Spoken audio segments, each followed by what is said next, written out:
Si tu as cliqué sur cette vidéo, c'est que tu veux en apprendre plus sur les leaders de OP17. Et tu as bien fait parce que je vais t'expliquer en détail qu'est-ce qu'ils font et leur deck, un petit peu, de présenter quelles cartes sont clés et surtout la philosophie du deck. On va pas rentrer en profondeur avec des vidéos gameplay à rallonge. Non, ici l'idée est plus de te donner une idée de qu'est-ce que font les decks pour que tu puisses faire ton choix sans forcément passer des heures à les utiliser ou à te renseigner. Petit disclaimer, cette vidéo est tournée avant la sortie de OP17, donc forcément 2, 3, 4 semaines après OP17, il y a quelques petites choses que je peux dire dans cette vidéo qui se sont avérées faux parce que les decks changent énormément et il faudra attendre les tournois très compétitifs pour voir qu'est-ce que les pro players et les deck builders nous ont concocté pour vraiment se faire une idée concrète des deck lists des leaders que je vais vous présenter. C'est pourquoi dans cette vidéo vous n'allez pas voir de deck list complète. Pour ça vous pouvez utiliser plein d'outils comme par exemple le mien Motherflame, mon tracker pour le simulateur OPTCG Sim, les liens sont en description si tu veux en savoir plus.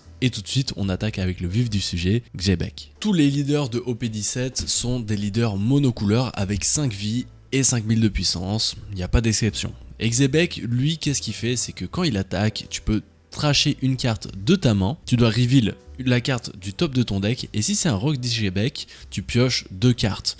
Basiquement, vu que la plupart de tes cartes de ton deck, voire l'intégralité des cartes de ton deck sont des Rocks Pirates, en fait à chaque fois tu vas pouvoir faire l'effet et en fait tu vas tracher une carte qui t'intéresse pas et piocher 2, donc tu vas aller plus vite dans ton deck, tu vas aller creuser ton deck et te débarrasser de cartes qui sont moins intéressantes pour toi. Et donc, trash 1, draw 2, c'est un effet qui est historiquement assez puissant dans les TCG au global. Et ce qui renforce cet effet, c'est que tu peux le faire dès le premier tour où tu attaques. Bon, autre particularité de ce deck là, tu joues quasiment que des briques, genre il y a quelques versions qui vont inclure des plus 1000 par-ci par-là, mais globalement tout le package Rocks que on reçoit dans OP17, c'est des briques, ils ont pas des counter 1000. Mais là tu vas me dire, mais attends, comment on fait du coup, parce que si on veut contrer des attaques ça va être compliqué. Eh oui, heureusement Bandai n'a pas juste oublié de mettre les plus 1000, c'est juste que en fait les plus 1000 et les counters vont plus venir des cartes que tu as dans le board. Il y a plusieurs cartes qui te permettent de transformer des cartes dans ta main en counter. La première c'est la Charlotte Lin, qui est la moins intéressante d'entre elles. T'en as même qui jouent le stage, mais le stage je le présente même pas parce qu'il n'est pas joué dans les listes. Mais la Lin en fait, une fois par tour, pendant qu'on t'attaque, tu peux tracher une carte de ta main et mettre un plus 1000 de counter. Ouais, c'est cool, mais en vrai, on cherche plutôt les Edward Newgate et les Shiki qui, eux, basiquement, pour faire très simple, vont transformer des cartes dans ta main en plus 3000, surtout le Edward Newgate qui te permet de faire ça une fois par tour, que ça soit en attaque ou en défense. Tu peux tout simplement tracher une carte de ta main et ton leader va gagner plus 3000 durant une bataille. Shiki va faire à peu près la même chose puisque lui, quand on va t'attaquer, tu traches une carte de ta main et tu mets moins 3000 à un personnage adverse. Ça laisse un peu plus de flexibilité parce que tu n'es pas obligé de mettre le moins 3000 à l'attaquant, tu peux le mettre à un autre personnage, mais la seule limite c'est que tu peux le mettre à un personnage, et oui, tu peux pas le mettre au leader adverse, donc c'est un petit truc à penser. Donc globalement, oui, tu joues avec des briques, mais pas totalement parce que tu peux les transformer. Et là, j'ai omis de parler de Rox d'Ixebec, la secret du set. Elle, basiquement, c'est un counter plus 2000 dans la main, tu le vois pas, c'est pas affiché, mais oui, c'est affiché, puisque la première ligne de cette carte te dit que si tu as que des personnages sur le board qui n'ont pas de counter, c'est un plus 2000 counter dans ta main. Ah oui, ça c'est très agréable. Sinon, son effet, lui, va te permettre de spray le board avec un effet où tu vas piocher une carte et tu vas pouvoir jouer l'équivalent de 9 cost de personnages de ta main, et il faut que ça soit des rocks, mais bon, comme je te l'ai dit, tu joues des rocks, donc souvent tu veux aligner des cartes assez maîtresses, notamment des Edward Newgate, tu peux jouer aussi un Shiki qui peut faire très mal, sinon tu peux combiner avec pas mal de choses tant que tu fais 9, c'est bien, bon, si tu fais moins c'est pas grave, mais le mieux c'est de maximiser le tempo qu'on te donne. Une carte qui va faire rager plus d'une personne, c'est évidemment la Miss Buckingham Stussy. Magnifique carte, magnifique effet. On play, tu peux empêcher un base cost de 6 d'attaquer jusqu'à la fin du tour adverse. Mais aussi, tu as un active main où tu reposes 3 dons, tu reposes la Stussy et tu peux empêcher un attaquant adverse, un caractère adverse d'attaquer jusqu'à la fin du tour. Donc, pour simple, pour à peu près 6 dons, quand tu la joues, tu peux freeze à peu près 2 caractères, ce qui est très fort. Et le freeze, tu peux le faire à chaque fois. Après, quand tu reposes le personnage, évidemment, il devient attaquable. Donc souvent, on veut se débarrasser le plus vite possible des Stocy, mais quand elle commence à s'aligner assez facilement sur le board, ça commence à être dur de s'en débarrasser parce que toi, tu perds des attaques en théorie et tu pourras juste attaquer ton leader. Et bah, Rox aura juste à la défendre assez facilement parce que bon, ça reste quand même une 5000.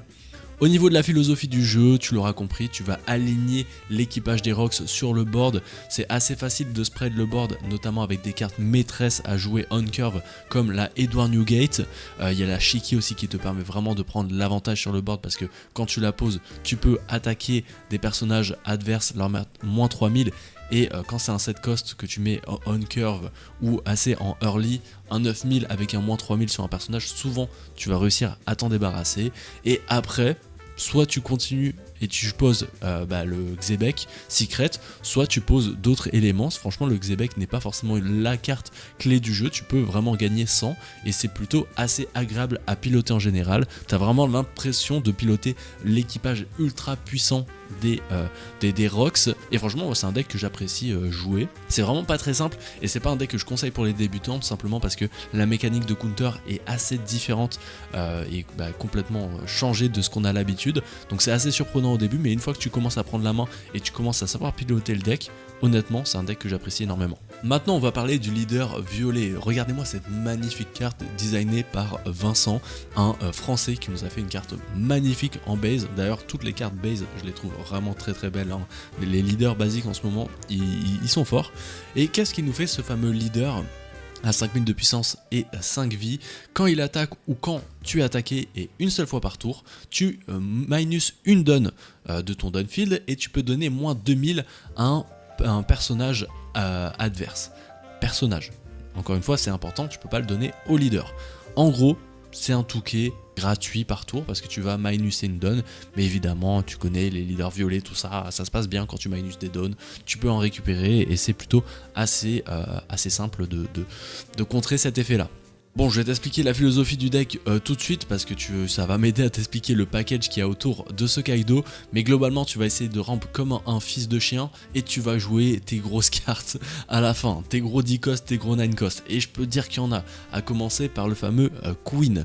Queen, assez agréable. Pas toutes les listes le jouent, mais moi actuellement j'aime bien le jouer, surtout que beaucoup de decks jaunes, en tout cas en ce moment, sont présents dans la méta. Et honnêtement, le petit banish fait assez plaisir parce que tu peux empêcher l'adversaire de prendre ses vies ou de déclencher des triggers, ce qui est très agréable. Et en plus de ça, soit on play, tu peux empêcher des personnages d'attaquer jusqu'à 2 personnages d'un base cost de 5, ce qui est plutôt fort sur certains decks, mais très nul contre d'autres decks. C'est pour ça que Queen n'est pas forcément une staple dans le deck. Non, puisque la plupart des gens vont jouer notamment la nouvelle Charlotte Linlin du ST34, qui elle, une 10 cost pour 12 000 de puissance qui te met en on-play moins 4 donnes, et ensuite tu vas devoir tracher une carte de ta main. Donc là tu te dis ok, qu'est-ce que ça nous fait, mais t'inquiète, l'effet il est puissant puisque en fait tu peux ajouter une carte du top de ton deck à ta vie, donc tu vas te heal, donc tu vas récupérer la carte finalement que tu as trashée, et ensuite un de tes adversaires va passer en puissance de 0.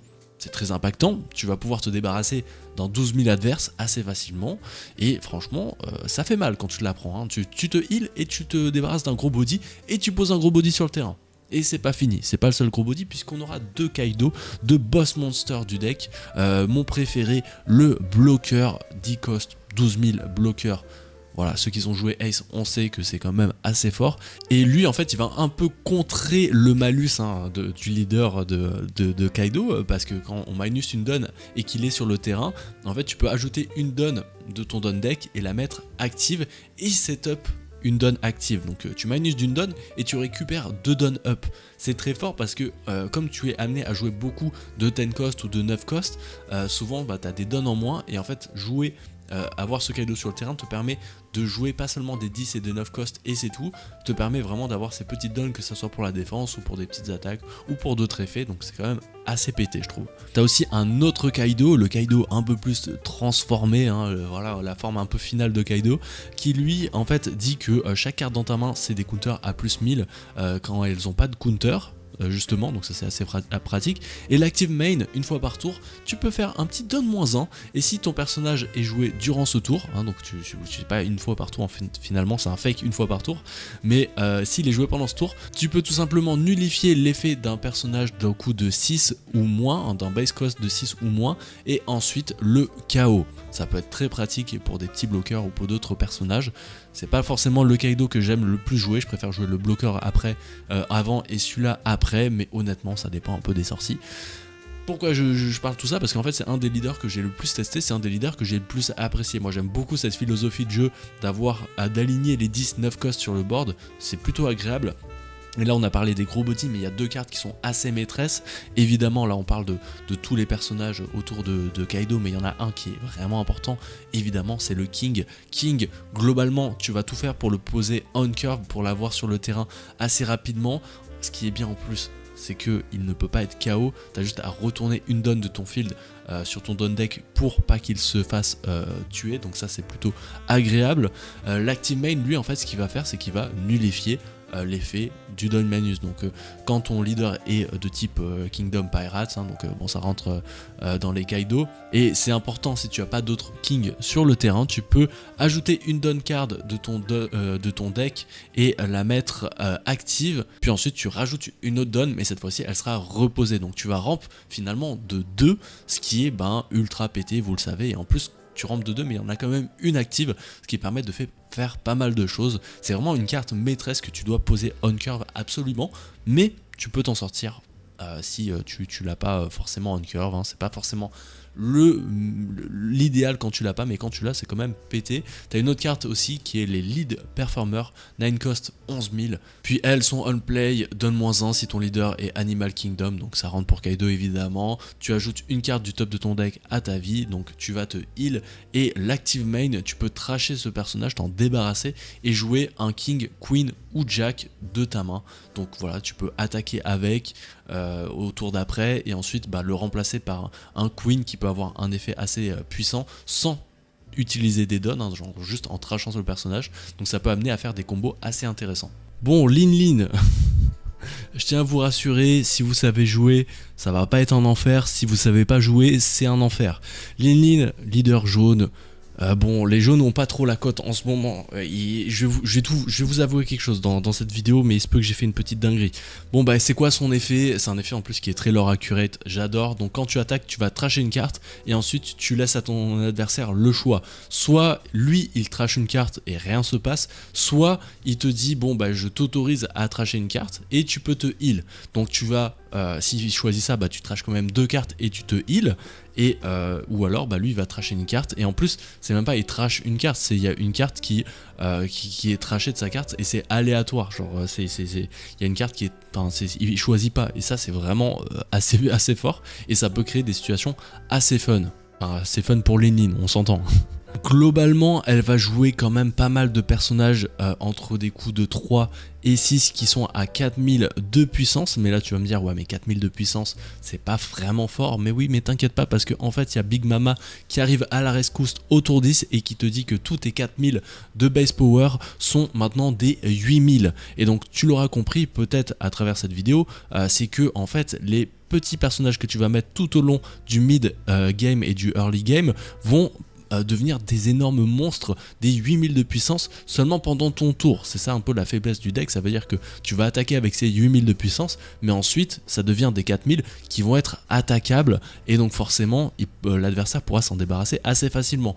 Oui, mais c'est pas aussi simple, parce que en fait quand l'adversaire aussi décide d'aller dans ta vie, hein, parce que c'est le but du jeu, il va devoir un moment taper dans tes PV, t'as énormément de personnages qui se jouent de la trash, donc ça veut dire que tu vas jouer des personnages facilement, pas de la trash, pardon, de la vie. Donc dès que la vie va être touchée, souvent trigger, je joue ce personnage. Le gros avantage, et ça au moins c'est pas trop pété, c'est que la plupart des personnages n'ont pas forcément des on-play effects, des on-play pendant le tour adverse, donc forcément ça balance un petit peu, ils n'ont pas trop d'impact dans le jeu quand ils arrivent sur le terrain, mais forcément il faudra se dire que au tour d'après, quand ça va être à Lin, quand ça va être autour de Lin, forcément les petits personnages qui se sont joués deviennent des 8000 s'il y a une Lin sur le terrain. Globalement toutes les cartes à 4000 4000 ont plus ou moins des effets différents. T'as forcément la pudding, évidemment c'est une pudding donc elle va aller chercher dans le deck. T'as aussi une carte qui est quand même assez intéressante, c'est la smoothie, qui elle est une 5 cost mais qui te dit pour 2 dons justement, c'est que pendant ton tour, hein, donc forcément tu pourras pas le jouer depuis les triggers, tu l'auras compris, mais tu peux reposer 2 dons de ton don field, tu reposes 2 dons, tu ajoutes une carte sur le top de ta vie, donc tu vas te heal, et ensuite l'opposant doit tracher une carte de sa main. Aïe, ça fait mal. T'as aussi un sweet tree général où là forcément t'as le big tree de Lin Lin qui elle aussi c'est une 6 cost qui te demande d'avoir 2 dons reposés. Enfin de reposer 2 dons, ensuite tu vas draw une carte, tu vas piocher une carte, et ensuite tu vas ajouter une carte du top de ton deck à ta vie, donc tu pioches, tu ajoutes une carte dans ta vie, et ensuite tu donnes à 2 personnages adverses moins 3000 durant le tour, ce qui peut être très intéressant pour aller se débarrasser de certaines petites cartes sur le board adverse. Globalement, tu as aussi un petit Peros qui lui a l'habilité d'avoir rush, et de pouvoir jouer un autre cost de 6 ou moins de ta main.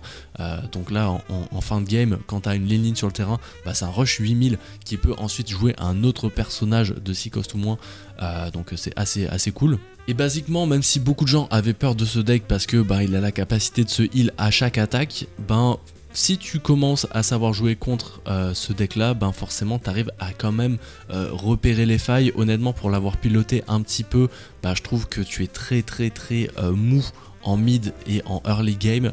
Par contre en fin de game ça commence à être assez intéressante avec les Lin Lin, et tu les retrouveras à chaque fois, franchement c'est très rare que tu puisses pas jouer une 10 cost Lin Lin à ton tour ou à 10 dons, donc forcément ça se passe plutôt bien pour toi, mais honnêtement la plupart du temps il faut pas accepter le fait de qu'elle se heal, et ça va bien se passer, je te le dis, parce que forcément les petits 4000 sur le board ça paraît fort quand c'est un 8000, mais le fait qu'elle passe à 4000 durant ton tour c'est facile à se débarrasser, donc elle peut vite être starvée en termes de cartes dans la main et de cartes sur le board, et si tu arrives à bien la gérer ça va bien se passer, je te garantis. Bon, je disais qu'il faut que je vous avoue un truc, mais il y a un deck que j'ai plutôt essayé moi de mon côté qui est le Red Yellow Sabot que j'essaye de faire à chaque set, et honnêtement je trouve qu'avec le package Lin Lin, la decklist que je vous mets ici, franchement je trouve le deck assez terrifiant, parce que forcément je vais jouer pas mal de petits 4000 sur le board, et avec les lignes ça devient des 8000,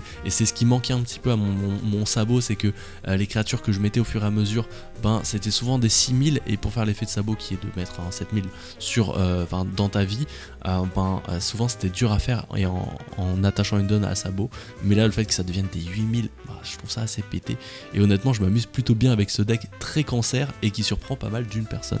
Bon, le deck avec lequel sans doute j'ai eu le moins de fun à jouer, vraiment j'ai pas réussi à le faire marcher, c'est le Newgate rouge. Désolé à tous les supporters de Newgate, à tous ceux qui voulaient un leader Newgate qui viennent dans la méta. Non, le leader rouge qui perce en ce moment, c'est celui que tout le monde ne jouait pas dans OP16, c'est le Ace rouge qui bénéficie notamment de la 10 cost Newgate qui est quand même assez pété.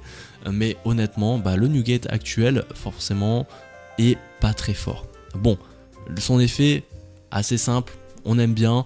Quand l'opponent t'attaque, tu peux trasher une carte de ta main et ajouter plus 4000 de counter, que ce soit à ton leader ou à un personnage, tu le fais un peu comme tu veux, mais tu peux le faire une fois par tour. On dirait ouais 4000 c'est cool, mais quand on multiplie les attaques à 5000 sur toi, ton 4000 il sert pas à grand chose. Mais c'est pas le seul problème du deck. Le deck je trouve qu'il n'a pas assez de pioches, et j'ai du mal des fois à trouver ma curve idéale. Il y a quand même plusieurs cartes maîtresses dans le deck. Le ISO 4 cost pour 6000 qui te permet en on-play de mettre moins 6000 à un personnage adverse, et qui peut avoir rush caractère, est excellent si tu veux te débarrasser de cibles. Le problème c'est que on curve à 4 souvent c'est un effet qui est pas forcément nécessaire selon les decks adverses, mais la plupart du temps tu vas le poser, tu vas mettre moins 6000 à un personnage qui a peut-être 3000 de puissance et qui est pas forcément nécessaire de nettoyer, donc c'est pas si pété que ça.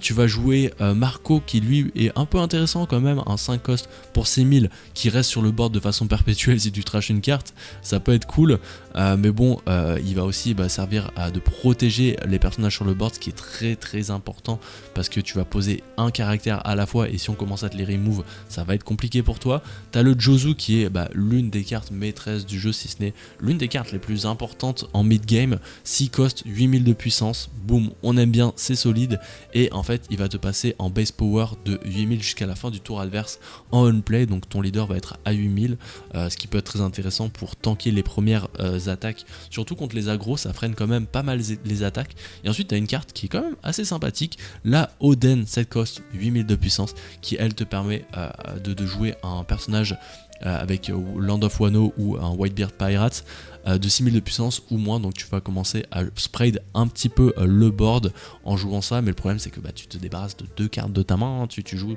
2 cartes d'un tour d'un coup, donc forcément ça te fait perdre des cartes, et on arrive avec le boss final, le Newgate. Évidemment, il fallait qu'ils nous mettent un Newgate assez pété, je le trouve vraiment puissant, parce que si tu as un personnage adverse de 10 000 de puissance sur le board adverse, en fait le Newgate tu peux le jouer à 6 pour 6 donne un 12 000, c'est très fort, et son on-play, si ton leader est monocolore, hein, c'est important que ce soit ça, donc c'est bon, ça rentre pour le Newgate, encore heureux, en fait ton Newgate devient en plus 8000 jusqu'à la fin du tour adverse, donc ça devient un base power de 8000, donc c'est très dur à aller chercher. Petite spécificité avec cette carte là, c'est que forcément si l'adversaire joue pas 10 000, ça va être un 10 cost, et la plupart du temps les gens vont jouer autour de ça et vont pas jouer des personnages à 10 000 de puissance pour éviter de se prendre un Newgate à 6 et ensuite potentiellement un ISO qui peut vraiment venir compléter la curve de façon exceptionnelle. Donc les gens vont jouer autour et forcément ça va te bloquer, c'est pas un effet qui est totalement gratuit, donc tu l'auras compris. L'idée c'est de en mid game essayer de passer en 8 de base power et en fin de game poser tes Newgate pour être à 8 de base power à chaque fois quasiment, et avec l'effet de leader d'avoir le plus 4000 en counter, ça va te permettre de tanker des grosses attaques. Mais Newgate la version actuelle est très sensible aux petites attaques répétées, aux attaques à 5000 en early, aux attaques à 8000 en endgame, et forcément, en tout cas moi j'ai pas pris trop de plaisir à le jouer, je vous le dis, mais peut-être, qui sait, hein, le deck pourra revenir dans la méta. En tout cas désolé pour tous les Newgate believers, il a pas. Bon, on en oublierait presque qu'il y a un petit Luffy qui est arrivé. Eh oui, petit Luffy, 5 vies, 5000 de puissance. Tous les personnages de 12 000 sur ton board gagnent bloqueur. Et basiquement, c'est ça. Voilà, effet simple, encore une fois, on adore. Tu l'auras compris, pour qu'il y ait des 12 costs, c'est qu'il y a des effets qui donnent 12 costs parce que tu as 10 donnes, donc c'est pas possible de jouer des 12 costs. Et en fait, basiquement, tous les géants que tu vas jouer dans ce package là, c'est ça qui est drôle, hein, c'est que c'est les géants qui sont en 12 costs, donc des géants qui sont très costauds et qui ont un cost de 12. J'aime encore une fois ce lore derrière le gameplay. Globalement, tu vas jouer Rodo, tu vas jouer aussi Gerd, et évidemment tu vas jouer le fameux Loki Secret. C'est un deck qui est vraiment dépendant. C'est très important d'avoir ces 12 costs sur le terrain pour bénéficier de la puissance du deck, parce que la plupart des cartes que tu vas jouer vont avoir des effets qui se proc quand tu as des 12 costs sur le terrain. Donc la plupart des cartes déjà de 2000 de puissance vont se transformer en 5000 juste parce que tu as un 12 cost sur le terrain, ce qui peut être vraiment dévastateur. Mais il y a des effets aussi de on-play qui s'activent uniquement si tu as des 12 costs, notamment ce Brook qui te dit que si tu as un 12 cost sur le terrain ou plus, tu peux trasher une carte de la main de l'adversaire. Tu as aussi, et c'est vraiment le plus important, la carte maîtresse du jeu, le Luffy SR 8 cost, 8000 de puissance, qui dit que si tu as un personnage de 12 cost sur le terrain, tu peux avoir rush avec le Luffy, et ensuite on play tu draw une carte, et ensuite tu joues une carte de coup de 2 depuis ta trash, et des cartes de coup de 2 depuis ta trash, il peut y en avoir énormément de très avantageuses, notamment le petit Usopp chercheur qui se transforme en 5000, tu peux avoir aussi la Nico Robin qui se transforme aussi en 5000 et qui met moins 3000 à un personnage adverse, donc voilà, tu l'auras compris, tu peux la mettre moins 3000 et ensuite rush avec ton Luffy pour aller chercher un personnage, ce qui peut être assez intéressant. On en a parlé brièvement, mais oui, le Loki, ce n'est pas juste un 12 cost. Lui, quand il arrive sur le terrain, il peut KO jusqu'à l'équivalent de 4 cost, donc il peut KO par exemple un 3 plus un 1 cost ou 2 cost adverse. Ce qui peut être très fort contre des decks aggro, mais qui s'avère être complètement inutile contre les decks actuels de la méta qui sont souvent très costauds, très lourds et dont la puissance se base plus sur des 6, 8 ou 10 costs. Donc le Loki, des fois tu peux le jouer à vide, et c'est ce que j'ai trouvé assez frustrant dans le jeu. Globalement, ce Luffy là, tu l'auras compris, tu dois avoir tes géants pour faire tes effets de Straw Hat et d'autres effets. Si t'as pas de géants, tu commences à être vraiment dans la merde. Et ce Loki Secret s'avère être un petit peu faible, je trouve. Vraiment, c'est pas la Secret Game Changer. Et qui sait, hein, moi je dis, il faut jamais sous-estimer les decks Luffy des OP. Hein, il pourra toujours revenir dans la méta comme Red Green est revenu dans la méta plus tard. Ça demande quelques petits ajustements et quelques petites cartes en plus. Et je pense que ça peut être un deck qui est assez fun à jouer parce que faut pas l'oublier. Hein, t'as peut-être oublié l'effet leader, mais quand t'as un 12 cost sur le terrain, ça devient un bloqueur. Donc forcément en fin de partie, tu peux commencer à spammer des petits bloqueurs. Mais bon, il y a pas mal de façons de s'en débarrasser. Donc c'est pas non plus si pété que ça. Allez, on finit avec peut-être la plus grosse déception pour tous les fans de Vert et de Shanks qui, à la lumière de ce leader quand il est arrivé quand il a été révélé, tout le monde voulait le faire. Moi je m'en souviens dans les locales, tout le monde s'apprêtait à le jouer, mais au final ça s'avère être peut-être probablement l'un des decks les plus faibles des 6, malgré le fait que son effet est plutôt intéressant, puisque lui, une fois par tour, c'est un active main, tu peux trasher une carte de ta main et reposer une donne, et ensuite tu peux choisir un adversaire, un personnage adverse qui est reposé, et tu peux dire qu'il ne pourra pas se restand jusqu'à la fin du tour adverse. Donc tu vas freeze un personnage, mais tu dois trasher une carte et reposer une donne. Bon, trasher une carte dans ce deck c'est pas trop problématique parce que il y a pas mal d'effets qui te permettent de piocher. T'as le Lucky Roux qui est pas mal intéressant, qui est un chercheur, mais lui qui peut se trash et reposer une carte adverse, que ce soit un leader ou un personnage lors d'une attaque. Donc c'est une carte qui peut être vraiment pénible pour l'adversaire de jouer autour. Et globalement tu as envie de jouer ton Yasop qui te permet de piocher une carte et de reposer un personnage adverse d'un coup de 8 ou moins, ce qui est quand même assez fort pour 5 donnes. Et ensuite à la fin du tour tu restand le Red Air Parade personnage que tu veux sur le board. Donc souvent tu le remets lui ou un autre personnage, mais souvent tu le remets lui, et en fait ça permet aussi souvent des bloqueurs de pouvoir attaquer, et ensuite tu peux les restand. Et ensuite évidemment le Ben Beckman, une carte qui a fait peur à pas mal de personnes, qui est un 7 cost pour 9000, qui est à rush caractère. Et lui, son on-play, si ton leader c'est Shanks ou un membre de l'équipage de Shanks, tu peux piocher une carte et reposer 2 personnages adverses. Donc encore une fois, tu as vu, tu as un moteur de pioche et tu vas rush des personnages que tu pourras reposer, et souvent à 9000 les attaques vont passer, et si ça passe pas, tu fais l'effet de ton leader au calme si tu as des donnes. Bon, c'est pas fini parce que là on a eu le Big 2, hein, la main droite et la main gauche avec Yasop et Ben Beckman, mais évidemment Shanks il arrive, et Shanks ça va être une carte qui va le jouer à mon avis dans pas mal de decks verts parce que c'est pas une carte qui est leader lock. Lui c'est une carte qui a rush 10 000, 12 000 rush, comme tous les Shanks quasiment, hein, ils adorent mettre un 12 000 à Shanks. Et lui on play tu peux remettre 2 donnes actives, et ensuite tous les personnages adverses sont reposés et t'as 2 donnes. Enfin je trouve ça quand même hallucinamment fort. Et c'est pas leader lock, donc basiquement tu peux le jouer dans tous les decks. Ça me rappelle Odie Jones en encore plus pété, parce qu'en plus ça te met 2 donnes et t'as pas à tracher une vie. Donc globalement le package est plutôt intéressant, mais dans la philosophie du jeu, le deck est assez limité et assez faible malgré la puissance des personnages.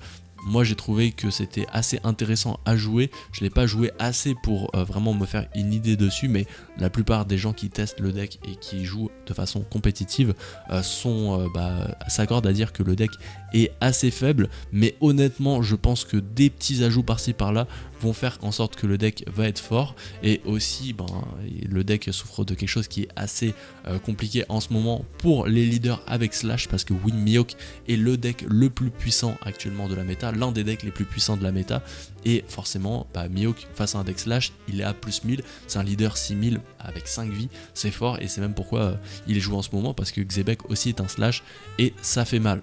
Donc globalement les leaders de OP17 sont assez fun à piloter, assez forts mais pas non plus ultra pétés. La méta s'oriente aussi sur d'anciens decks avec notamment Mihawk qui revient et Enel qui est toujours présent, toujours dans l'ombre. J'espère que cette vidéo t'aura aidé à faire ton choix, mais n'hésite pas à essayer tous les decks pour te faire une idée. C'est évidemment en jouant que on peut faire les meilleurs choix, on peut choisir les meilleurs leaders et qu'on a les petites affinités qui se révèlent. Moi ça a été le cas notamment pour Kaido qui est probablement le deck que je vais faire en priorité. Et faut pas l'oublier, avant tout le TCG aussi c'est une occasion de s'amuser, d'avoir du fun, donc si tu joues un deck que t'aimes pas, bah c'est dommage. Donc voilà, je t'invite à faire ton choix toi-même et à t'amuser. C'était Vurecard, on se retrouve bientôt pour de prochaines vidéos.